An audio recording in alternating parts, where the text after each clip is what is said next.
ماضی قریب کی بات، آپ نے سنا ہوگا ترکی کے سلطان عبد الحمید ثانی کا نام. ایسا خلیفہ اسلام، ایسا سلطان جس سے یورپ کانپتا تھا. پورے عبد الحمید کی زندگی میں ایک ٹکڑا بیت المقدس کے ارد گرد مانگنے کے لیے یہودیوں کی ناک رگڑ گئی. اس خلیفہ اسلام نے 1 انچ زمین بھی ان کو نہیں دی تھی. آپ کو پتا ہے اس کی زندگی میں کتنے منصوبے بنائے گئے تھے انہیں قتل کرنے کے، ان کو ختم کرنے کے. خلافت عثمانیہ کو توڑنے کے لیے مشرق و مغرب ایک ہو گئے.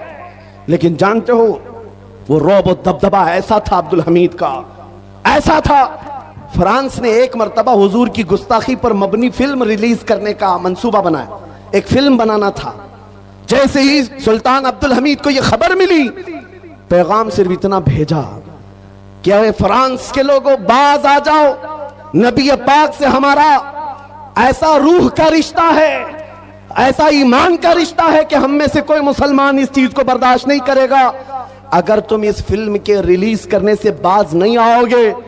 خلیفہ اسلام عبد الحمید ثانی نے کہا تھا پوری دنیا کو لا کر میں تمہارے سر پر پھوڑ دوں گا.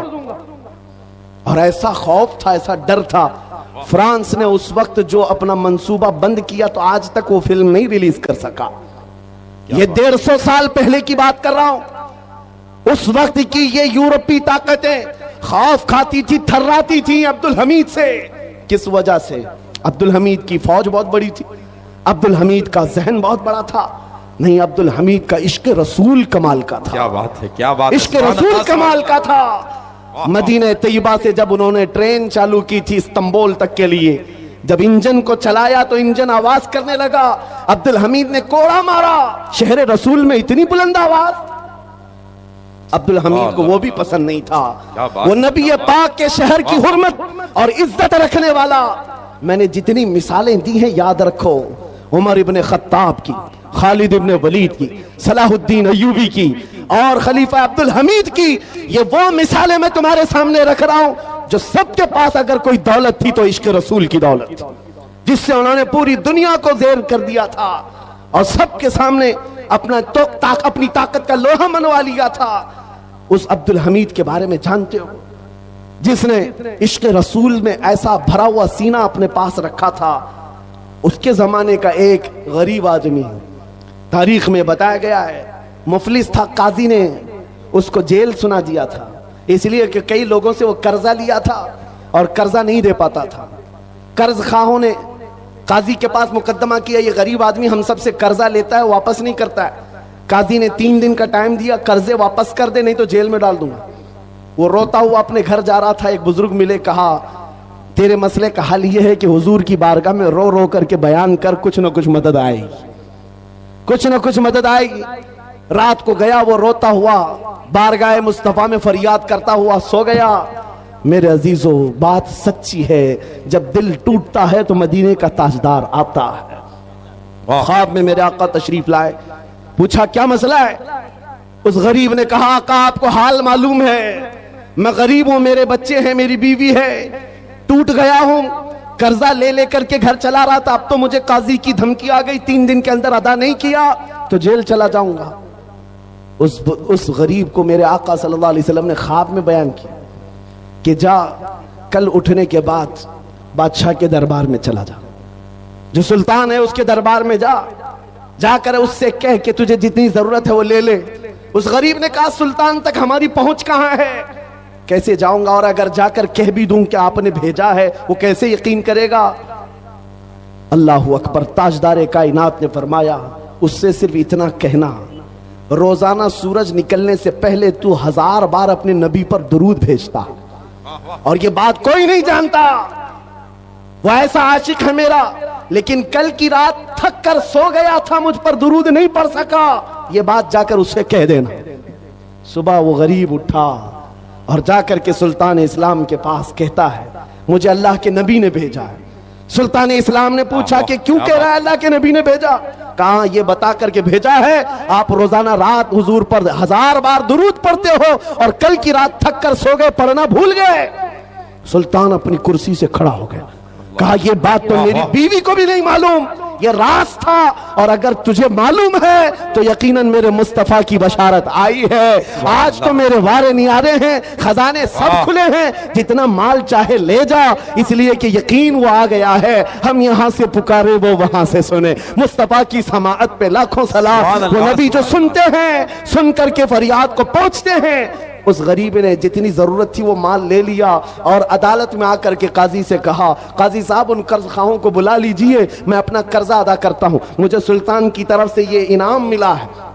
قاضی نے کیا کہا، تو بیٹھ جا، تیرا قرضہ میں اپنی جیب سے ادا کروں گا، میں ادا کرتا ہوں۔ اس غریب نے کہا، کل تو آپ دھمکی دے رہے تھے اور آج اپنی جیب سے ادا کرنے کی بات کر رہے ہیں۔ قاضی نے کہا، کل میں تجھے نہیں پہچانتا تھا، فیصلہ سنا کر گھر گیا تو خواب میں رسول اللہ کو دیکھا، میرے آقا نے تیری طرف دکھا کر کے مجھے کہا، اے قاضی دنیا تیرے پاس بہت ہے، اس غریب کی مدد کر، کل قیامت کے دن اللہ جنت میں تجھے محل عطا کرے گا، لہذا تو اپنی جیب سے نہیں میں اپنی جیب سے ادا کروں گا۔ جتنے قرض خواہ بیٹھے تھے انہوں نے یہ ماجرا دیکھا، کھڑے ہو گئے، کہا قاضی صاحب نہ آپ ادا کریں گے نہ وہ ادا کرے گا، اور بھی قرضہ چاہے تو ہم اور دیں گے، اس لیے کہ اس کی حیثیت حضور کی بارگاہ میں اتنی ہمیں معلوم نہیں تھا۔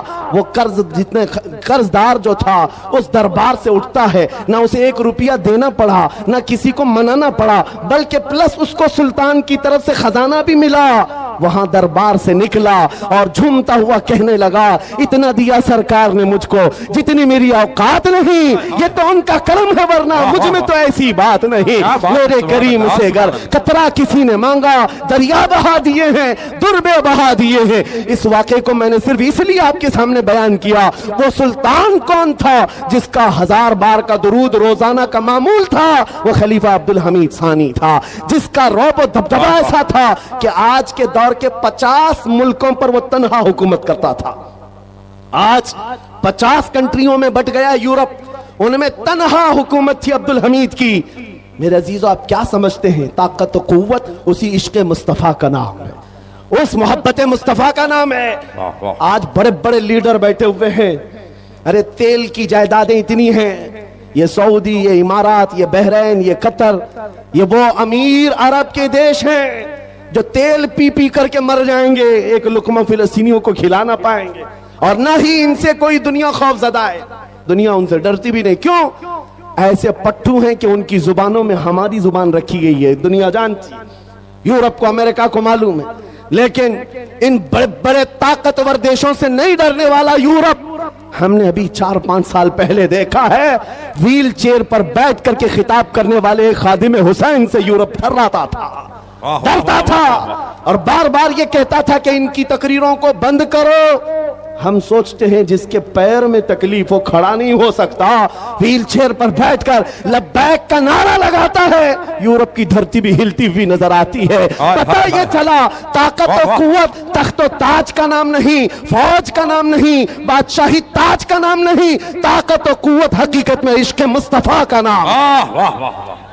سامعین حضرات، یہ پروگرام آپ سنی جنکشن کی جانب سے سماعت کر رہے ہیں۔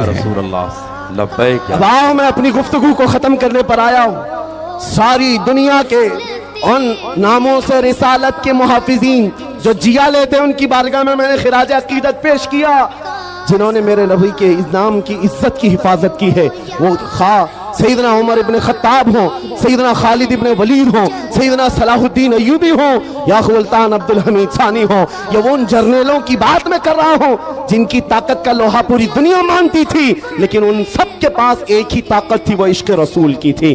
آپ کو میں اب اس جیالے مرد کلندر کے دربار میں لے جاتا ہوں جس کی طاقت کا لوہا آج بھی دنیا مانتی ہے، اور ہر علاقے میں جس کا رعب چھایا ہوا ہے وہ کون ہے؟ وہ بریلی کا تاجدار ہے، وہ امام اہل سنت ہے، اس لیے کہ دنیا آج ان کے نام لیواؤں سے ڈر رہی ہے۔ یہ بریلوی ہے تو ڈر لگ رہا ہے، اس لیے نہیں کہ آتنکوادی ہے، اس لیے نہیں کہ دہشت گرد ہے، اس لیے کہ عشق رسول میں جب نکلتا ہے تو کایا پلٹ دیتا ہے، زیر کو زبر کر دیتا ہے، زبر کو زیر کر سکتا ہے۔ اس عاشق رسول کے پیروکاروں سے آج دنیا لرز رہی ہے جس نے نبی کریم صلی اللہ علیہ وسلم کی محبت کو اپنا جینا مرنا بنا لیا تھا، اپنا اوڑھنا بچھونا بنا لیا تھا۔ آپ کو پتا ہے آج ہمارے مجمع میں اعلیٰ حضرت کے نعرے لگتے ہیں تو اس لیے نہیں کہ وہ بڑھیج قبیلے کا بہت بڑا پٹھان تھا یا بہت بڑا زمیندار تھا، اس لیے مسلک اعلیٰ حضرت اور عشق محبت کے نعرے نہیں لگتے، بلکہ نعرے صرف اس لیے لگتے ہیں اس امام اہل سنت نے زندگی بھر ہمارے دلوں کو جو عشق رسول پلایا ہے، بھرا ہے۔ جب جب مقام اس طرح کا آیا کہ کتے حضور کی شان میں بھونک رہے تھے، اپنے جیسا کہہ رہے تھے، پیٹ پیچھے کا علم نہیں، پاگلوں بچوں کے علم کے برابر کہتے رہے، تب بریلی کا امام ناموس رسالت کی حفاظت کرتے ہوئے بڑھ چڑھ کر کے کہا تھا کتے کیا کہتے ہیں اس سے کوئی پرواہ نہیں، ہم تو نبی کی بارگاہ میں کہتے ہیں سرور کہوں کہ مالک و مولا کہوں تجھے، باغ خلیل کا گل زیبا کہوں تجھے، اللہ رے تیرے جسم منور کی تابشیں، اے جانے جام جانے تجلا کہوں تجھے، تیرے تو وصف عیب تناہی سے ہیں بری، حیران ہوں میرے شاہ میں کیا کیا کہوں تجھے، لیکن رضا نے ختم سخن اس پہ کر دیا، خالق کا بندہ خلق کا آقا کہوں تجھے۔ سبحان اللہ سبحان اللہ، اللہ اکبر یا رسول اللہ صلی اللہ علیہ وسلم۔ میرے عزیزوں، ناموس رسالت کی حفاظت یہ بریلویوں کے خون میں داخل ہے۔ آج پورے بر صغیر کے خطوں میں دیکھو، نبی پاک کی شان میں گستاخیوں کے خلاف اگر کوئی جماعت میدان میں نظر آتی ہے تو عاشقان امام احمد رضا کی جماعت، وہ کسی بھی ملک میں دیکھ لینا، یہ ہمارے خون میں ہمارے شریر میں داخل ہے۔ عزیزان گرامی وقار، اس دولت کو ہاتھ سے جانے نہ دینا۔ اس امام نے ہمیں بہت سمجھایا تھا، اے نوجوانوں جس دنیا میں تم جی رہے ہو یہاں حالات ایسے ہیں، آنکھ سے کاجل صاف چرا لے، یہاں وہ چور بلا کے ہیں، تیری گٹھری تاکی ہے اور تو نے نیند نکالی ہے، یاد رکھنا سونا مت، بیدار رہو، جن چوروں کے بیچ تم زندگی گزار رہے ہو یہاں تو یہ آنکھ سے کاجل چرا لیں گے تمہیں پتہ نہ چل سکے۔ آنکھ سے کاجل کون چراتا ہے؟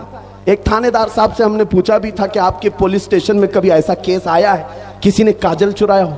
وہ ہنسنے لگے، کہا یہ کیا بات، ہماری ان سے چلتی رہتی ہے۔ میں نے کہا ہمارے امام عشق و محبت نے کہا ہے آنکھ سے کاجل صاف چرا لے، یہاں وہ چور بلا کے ہیں ایسے چور۔ کون چراتا ہے میرے عزیزوں؟ اس عاشق رسول کی زبان سنو، کاجل کا مطلب وہ ڈبی والا کاجل نہیں، تمہاری آنکھوں میں حقیقت میں جو کاجل ہے وہ عشق رسول کا ہے، حضور کی محبت کا کاجل۔ یہ چرا لیا جائے گا تو پھر تم کچھ نہیں رہو گے، زندہ لاشیں ہیں، اس لیے اپنی دھڑکنیں ایسی بنا لو۔ آج کے بعد مبارک پور والو، آپ آئیڈیل ہیں پورے ہندوستان کے لیے، آپ نمونہ ہیں ہندوستان کے لیے۔ کل کو کوئی تمہارے کردار پر انگلی اٹھا کر یہ نہ کہے پوری دنیا کو علم پلانے والا اشرفیہ جہاں ہے وہاں کے لوگ بد کردار ہیں یا بد اخلاق ہیں، چراغ کے تلے اندھیرا کیسا ہے۔ لہٰذا میں آپ سے کہتا ہوں تمہاری ذمہ داری دگنی ہے، ڈبل ہو جاتی ہے۔ اخلاق رسول کی حفاظت، ناموس رسالت کی حفاظت مبارک پور والوں کی دوہری ذمہ داری ہے۔ آپ آگے بڑھو اور آج سے ماحول تبدیل کرو۔ کسی بھی گلی سے گزرے یہاں سے گانے کی دھن پر صبح نہ ہو رہی ہو، رات کو باجے گاجے ان تمام چیزوں سے راتیں نہ ہو رہی ہوں، بلکہ مبارک پور کی گلیوں سے گزرے تو یہ پیغام ہونا چاہیے، بچہ بچہ کہے میں سو جاؤں یا مصطفیٰ کہتے کہتے، کھلے آنکھ صلی علی کہتے کہتے۔ جب یہ مزاج بن جائے گا اے نوجوانوں، ہر طاقت تمہارے سامنے ہیچ نظر آئے گی، ہر بڑی قوت تمہارے سامنے ہیچ ہوگی۔ بس اس چیز کو اپنا معیار بنا لو، آج لے ان کی پناہ، آج مدد مانگ ان سے۔